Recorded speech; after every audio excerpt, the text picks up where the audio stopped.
Sometimes the life we resist the most becomes the life that shapes us. I have lived in rural India since my 20s. Most people move to the cities when they enter their prime. I moved in the opposite direction. When I first came here after my marriage, everything felt unfamiliar. The silence was louder than the city noise I was used to.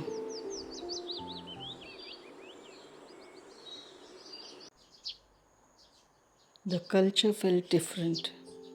The pace felt slow, almost suffocating.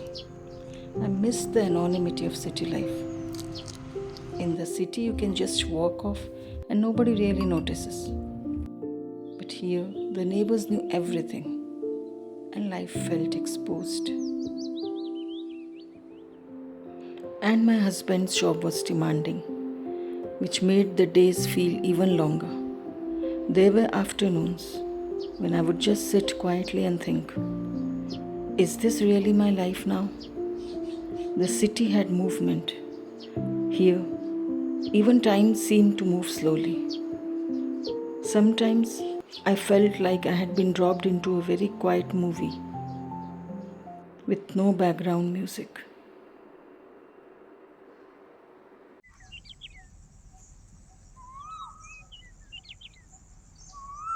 Time has a gentle way of softening resistance.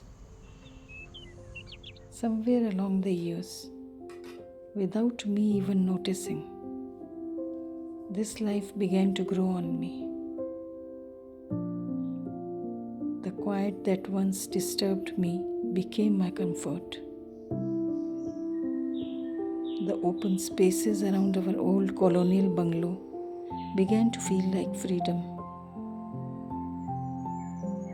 The large verandas, the high ceilings, the old wooden doors, they all started telling stories.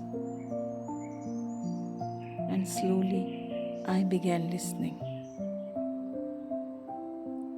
And once you start noticing beauty in everything, something shifts.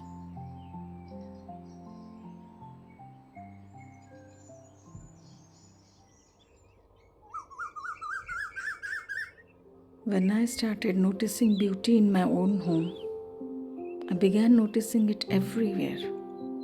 In the endless green of the rice fields, in the way the sun slowly melts into the river, and along roads lit by old lamps. I began noticing a quiet beauty I had somehow missed before. It is strange. When you slow down, the world starts revealing details it was always holding. Living here taught me things the city never could. I learned that silence is not emptiness, it is space. Space to think, space to feel. I learned that time doesn't always have to be chased. Sometimes it can be held gently. Here I began noticing small things. The sound of birds in the evening, the slow blooming of hibiscus in the garden. And I realized that slow living isn't really about doing less. It is about noticing more.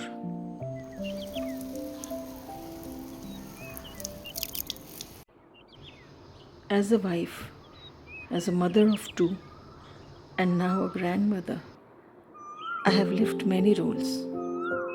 But here, in this quiet rural life, I rediscovered myself beyond those rules. I found time for my hobbies, for gardening, for arranging flowers, for simply sitting in the stillness. I realized that peace is not a place, it is a practice. This isn't a perfect life, but it is a peaceful one. It is not glamorous, it is not fast, but it is mine. And in its quiet corners, I have found contentment. Looking back now, I realize something. Sometimes The life we resist the most is the one that teaches us who we truly are.